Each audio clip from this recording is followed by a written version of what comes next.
Hello. Hello, ನಮಸ್ತೆ. Boss T ವಿಯಿಂದ ಪಲ್ಲವಿ ಮಾತಾಡ್ತಾ ಇರೋದು ಮ್ಯಾಮ್.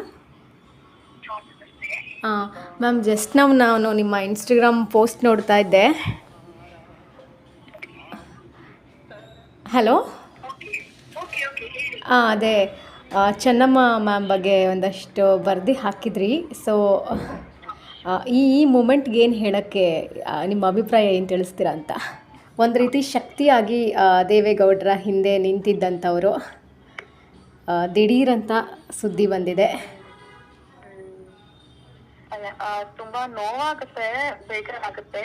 ಹ್ಮ್ ದೇವೇಗೌಡ್ರೆ ಒಂದು ಹೋರಾಟದ ಮೂಲಕ ಜೀವನವನ್ನ ಕಟ್ಕೊಂಡವರು.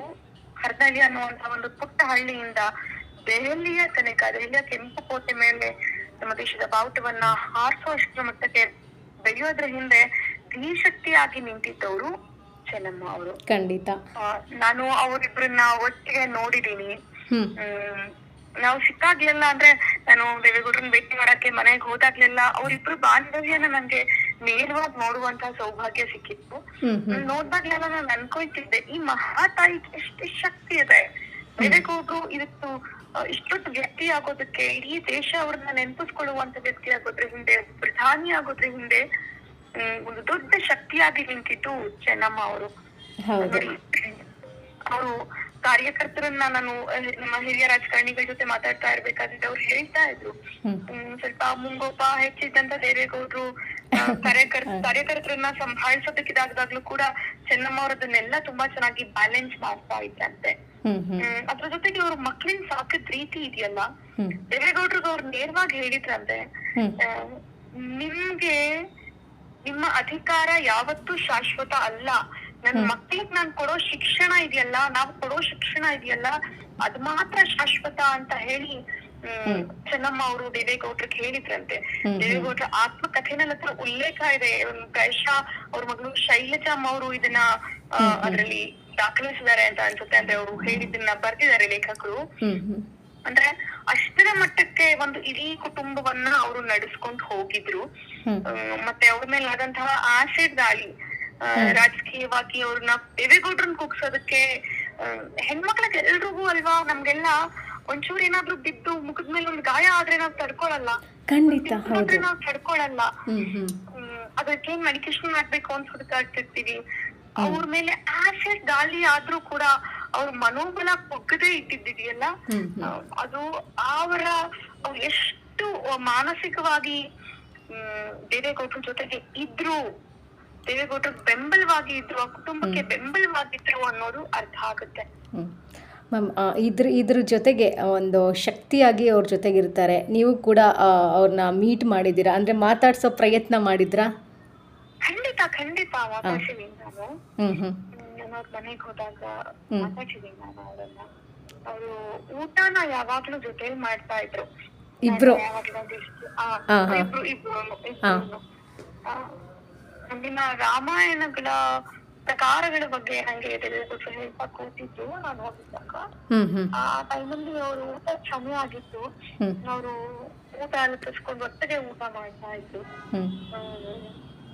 ಅವ್ರ ಬಾಂಧವ್ಯನೇ ಬೇರೆ ತರ ಇತ್ತು. ಅದನ್ನ ನೋಡಿದ್ರೆ ಅರ್ಥ ಆಗ್ತಾ ಇತ್ತು. ಆ ಎಳೆಯ ವಯಸ್ಸಲ್ಲೂ ಅವ್ರು ಒಬ್ರನ್ನೊಬ್ರು ಬಿಟ್ಕೊಡೋ ಮನಸ್ಥಿತಿನಲ್ಲಿ ಇರ್ತಿರ್ಲಿಲ್ಲ. ಮನಸ್ಥಿತಿನ ಆಲೋಚನೆನೇ ಅವ್ರಿಗೆ ಇರ್ಲಿಲ್ಲ. ನಾನು ನಿಮ್ ಮಾಧ್ಯಮಗಳಲ್ಲಿ ನೋಡ್ತಾ ಇದ್ದೆ, ದೇವೇಗೌಡ್ರ ಪರಿಸ್ಥಿತಿ ಏನ್ ಆಗ್ತಿರ್ಬೋದು ಅನ್ನೋದು ಅವರ ಮುಖಭಾವದಲ್ಲೇ ಅರ್ಥ ಆಗ್ತಾ ಇತ್ತು.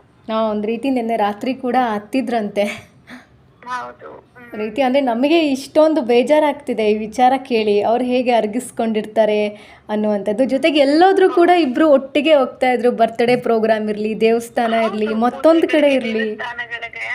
ಹೌದು, ಒಂದ್ ರೀತಿ ನಮಗೆ ಒಂದ್ ರೀತಿ ಪ್ರತಿ ಬಾರಿಯ ಪೂಜೆ ಸಂದರ್ಭದಲ್ಲೂ ನಾವು ಬಹುತೇಕ ಮಾಧ್ಯಮಗಳಲ್ಲಿ ಅವ್ರನ್ನ ಒಟ್ಟೊಟ್ಟಿಗೆ ಎಲ್ಲರೂ ಕಾಣಬಹುದಿತ್ತು. ಹೌದು. ಆಮೇಲೆ ಆತರ ಜೊತೆಗೆ ನಿಲ್ಲೋದಿದೆಯಲ್ಲ, ಅದಕ್ಕೊಂದು ದೊಡ್ಡ ಶಕ್ತಿ ಬೇಕು ನೋಡಿ. ಅವ್ರ ಮಕ್ಕಳನ್ನ ಅವರು ಇದು ರಾಜಕಾರಣಿಗಳಿದ್ರು, ಉಳ್ದವ್ರನ್ನ ಡಾಕ್ಟರ್ಗಳನ್ನ ಮಾಡಿದ್ದಾರೆ. ಹೌದು, ಒಳ್ಳೊಳ್ಳೆ ಹುದ್ದೆಗೆ ತಲುಪೋ ಹಾಗೆ ಮಾಡಿದ್ದಾರೆ. ಅಲ್ಪ ಬಿಸಿ ಶೆಡ್ಯೂಲ್ ಅಲ್ಲಿ ಅಲ್ಪ ರಾಜಕೀಯ ಏಳು ಬೀಳುಗಳ ನಡುವೆಯೂ ಕೂಡ, ಮತ್ತೆ ಅಧಿಕಾರಕ್ಕೆ ಎಲ್ಲಾ ಮಕ್ಕಳು ಬೇಗ ಆಕರ್ಷಿತರಾಗುವಂತ ಸಂದರ್ಭದಲ್ಲಿ ಅವರ ಆಕರ್ಷಣೆಗಳನ್ನ ತಡೆದಿಟ್ಟು ಅವ್ರಿಗೆ ಶಿಕ್ಷಣದ ಪ್ರಾಮುಖ್ಯತೆಯನ್ನ ತಿಳಿಸಿದಂತಹ ಆ ಮಹಾತಾ ಇದಾರಲ್ಲ, ಅವರು ನಿಜವಾಗ್ಲೂ ಕೂಡ ಪ್ರಶಂಸೆಗೆ ಅರ್ಹರು.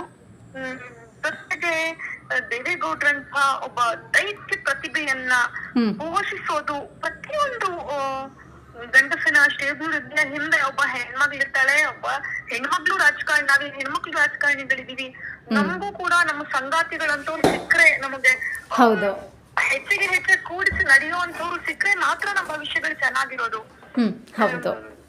ಅಂಥ ದೇವೇಗೌಡರು ಏಳು ಬೀಳು, ಇಲ್ಲಿ ಸರ್ಕಾರಗಳು ಕೆಳಗೆ ಮೇಲೆ ಆಗ್ತಾ ಇತ್ತು, ಪಲ್ಲಟಗಳಾಗ್ತಾ ಇತ್ತು, ಕೆಲವೊಂದ್ಸತಿ ತುಂಬಾ ಕಷ್ಟ ಇರ್ತಾ ಇತ್ತು. ಅವೆಲ್ಲವನ್ನ ಮೀರ್ಕೊಂಡು ದೇವೇಗೌಡರನ್ನ ಪ್ರಧಾನಿ ಹುದ್ದೆಯವರೆಗೂ ಹೋಗುವ ಶ್ರಮದ ಬಹುಪಾಲು ಸಿಗ್ಬೇಕಾಗಿರೋದು ಯಾರಿಗೆ ಅಂತ ಹೇಳುತ್ತೆ ಚೆನ್ನಮ್ಮ ಅವ್ರಿಗೆ. ಯಾವತ್ತೂ ಅಧಿಕಾರದ ಆಸೆ ಮಾಡಿದವರೆಲ್ಲ ನಾವು ನೆನ್ಪಿಟ್ಕೊಳ್ಬೇಕು. ಆಲ್ರೆಡಿ ಏನೇ ಹೇಳ್ಬೋದು, ಕುಟುಂಬ ರಾಜಕಾರಣ ಅಂತ ನಾವು ಮಾತಾಡ್ಬಹುದು, ಆದ್ರೆ ಇದ್ರಿಂದಾನು ಹೊರಗಿದ್ದು, ಅಧಿಕಾರ ಕೇಂದ್ರದಿಂದ ಹೊರಗಿದ್ದು ಒಬ್ಬ ಹೆಣ್ಮಗ್ಳು ಬದುಕೋದಿದೆಯಲ್ಲ, ಅವ್ರ ಕುಟುಂಬದ ಬೇರೆ ಬೇರೆ ಉದಾಹರಣೆಗಳಿದಾವೆ, ಅದು ನೀವು ಉಲ್ಲೇಖಿಸೋದು ಬೇಡ. ಎಲ್ಲ ಅವ್ರು ಬದುಕಿದ ರೀತಿ ಇದೆಯಲ್ಲ, ಅದು ಎಲ್ರಿಗೂ ಮಾದರಿ ಆಗ್ಬೇಕಾಗಿರುವಂತ. ತಾನು ರಾಜಕೀಯಕ್ಕೆ ಬರದೆ ಮಕ್ಕಳನ್ನ ಹಾಗೆ ದೇವೇಗೌಡರನ್ನ ಒಂದು ಶಕ್ತಿಯಾಗಿ ಹೆಮ್ಮರವಾಗಿ ಅವರು ಒಂದು ಕುಟುಂಬಕ್ಕೆ ನಿಂತಿದ್ರು. ಮ್ಯಾಮ್, ಇದೇ ರೀತಿ ಇವಾಗ ಕುಮಾರಸ್ವಾಮಿ ಅವರು ಸಂಸದರಾಗಿದ್ದಾಗ್ಲೂ ಕೂಡ ಖುಷಿ ಪಟ್ಟಿದ್ರಂತೆ. ಅವರು ಒಂದು ಕಡೆ ಹೇಳ್ಕೊಂಡಿದ್ರು, ಮನೆಯವರು ಏನಂದ್ರು ಅಂತಂದಾಗ ಅಮ್ಮ ತುಂಬ ಖುಷಿಪಟ್ಟರು ಅನ್ನೋ ರೀತಿಯಲ್ಲಿ ಹೇಳ್ಕೊಂಡಿದ್ರು. ಇಲ್ಲ, ಅವರು ಪಕ್ಷದ್ದು ಯಾವುದೇ ಒಂದು ಹೊಸ ತರಹದ ಕಾರ್ಯಕ್ರಮಗಳು ಆಗ್ತಾ ಇದೆ ಅಂತ ಅಂದಾಗ್ಲೂ ಅವ್ರು ಖುಷಿ ಪಡ್ತಿದ್ರು ಅನ್ನೋದನ್ನ ನಾನು ಕೇಳ್ಪಟ್ಟಿದ್ದೆ. ಅವರು ಎಲ್ಲರ ಒಂದು ಶ್ರೇಯಸ್ಸನ್ನ ಬಯಸ್ತಾ ಇದ್ರು. ಅಫ್ಕೋರ್ಸ್ ಅವ್ರಿಗೆ ಮಕ್ಕಳ ಬಗ್ಗೆ ವಿಶೇಷವಾದ ಕನ್ಸಿತ್ತು. ಡೆಫಿನೆಟ್ಲಿ ಅವರು ಅಂದ್ರೆ ಅವ್ರ ಕಷ್ಟಗಳನ್ನ ನೋಡಿದ್ದಾರೆ, ಏಳು ಬೀಳುಗಳನ್ನ ನೋಡಿದ್ದಾರೆ, ಯಾವ್ದು ಇನ್ಸ್ಟೆಂಟ್ ಆಗಿ ಅವ್ರಿಗೆ ಸಿಕ್ಕಿಲ್ಲ. ಅವ್ರಿಗೆ ಶ್ರಮದ ಬೆಲೆ ಗೊತ್ತಿದೆ. ತಾಳ್ಮೆಯಿಂದ ಅವರು ಬದುಕು ನಡೆಸಿದ್ರು, ಯಾವುದೇ ಹಮ್ಮಿಕೆಗಳಿಂದ ಬದುಕು ನಡೆಸಿದ್ರು. ರಾಜಕಾರಣಿಗಳ ಸಂಗಾತಿಗಳಾಗಿ ಬದುಕೋದೆಲ್ಲ ತುಂಬಾ ಕಷ್ಟ, ತುಂಬಾ ಕಷ್ಟ. ಅದನ್ನ ಸಮರ್ಥವಾಗಿ ನಿಭಾಯಿಸಿದಂತ ಚೆನ್ನಮ್ಮ ಅವ್ರಿಗೆ ಅಂತಿಮ ನಮನಗಳನ್ನ ಹೇಳ್ಬೇಕು ಅಂತ ಅಂದ್ರೂ ಕೂಡ ಒಂಥರ ಕಷ್ಟ ಅನ್ಸುತ್ತೆ, ಸಂಕಟ ಆಗುತ್ತೆ. ನೀವು ರೀಸೆಂಟಾಗಿ ಯಾವಾಗ ನೋಡಿದ್ರಿ ಅಂತ? ನಾನು 2023 ಸಂದರ್ಭದಲ್ಲಿ, 2023 ವಿಧಾನಸಭಾ ಚುನಾವಣೆ ಸಂದರ್ಭದಲ್ಲಿ ಮನೆಗೆ ಹೋಗಿದ್ದೆ. ಅದಾದ್ಮೇಲೆ ಮತ್ತೆ ನಾನು ಪಕ್ಷಕ್ಕೆ ಬರ್ಬೇಕಾಯ್ತು, ಬೇರೆ ಬೇರೆ ಕಾರಣಗಳಿತ್ತು, ಹೋಗೋ ಅವಕಾಶ. ಕೊನೆಯದಾಗಿ ನಮ್ಮ ಗೌಡ್ರಿಗೆ ಒಂದು ಶಕ್ತಿ ತುಂಬ್ರಿ ಅಂತ ಒಂದು ನೋವನ್ನ ಅರ್ಗಿಸ್ಕೊಳ್ಳುವಂತಹ ಶಕ್ತಿ. ಹೌದು, ನಾವು ಹೇಳ್ಬೋದೇನು, ಬಟ್ ಆ ಸ್ಥಾನನ ಮತ್ತೆ ಯಾರು ತುಂಬಲಿಕ್ಕೆ ಸಾಧ್ಯ ಇಲ್ಲ. ಹೌದು, ಸಾಧ್ಯನೇ ಇಲ್ಲ. ಅವರು ಒಂದು ದೊಡ್ಡ ಶಕ್ತಿ ಆಗಿದ್ರು. ನನ್ಗೆ ನೋವು ಎಷ್ಟು ಕಾಡುತ್ತಲ್ವಾ ಈಗ ದೊಡ್ಡವ್ರಿಗೆ ಅಂತ ನನ್ಗೆ ಸುದ್ದಿ ಕೇಳಿದ ತಕ್ಷಣ ಫೀಲ್ ಆಗಿದ್ದೆ, ದೊಡ್ಡವ್ರಿಗೆ ಎಷ್ಟು ಕಷ್ಟ. ಹೌದು, ನಿಜ. ಲೇಟೆಸ್ಟ್ ಹಾಗೂ ಇಂಟ್ರೆಸ್ಟಿಂಗ್ ಸುದ್ದಿಗಳಿಗಾಗಿ ಬಾಸ್ ಟಿವಿ ಕನ್ನಡ ಚಾನೆಲ್ನ ಸಬ್ಸ್ಕ್ರೈಬ್ ಮಾಡಿ, ಹಾಗೆಯೇ ಬೆಲ್ ಐಕಾನ್ ಪ್ರೆಸ್ ಮಾಡಿ. ಇದರ ಜೊತೆಗೆ ಫೇಸ್ಬುಕ್, ಇನ್ಸ್ಟಾಗ್ರಾಮ್, ಎಕ್ಸ್ನಲ್ಲೂ ಮಿಸ್ ಮಾಡದೆ ಫಾಲೋ ಮಾಡಿ.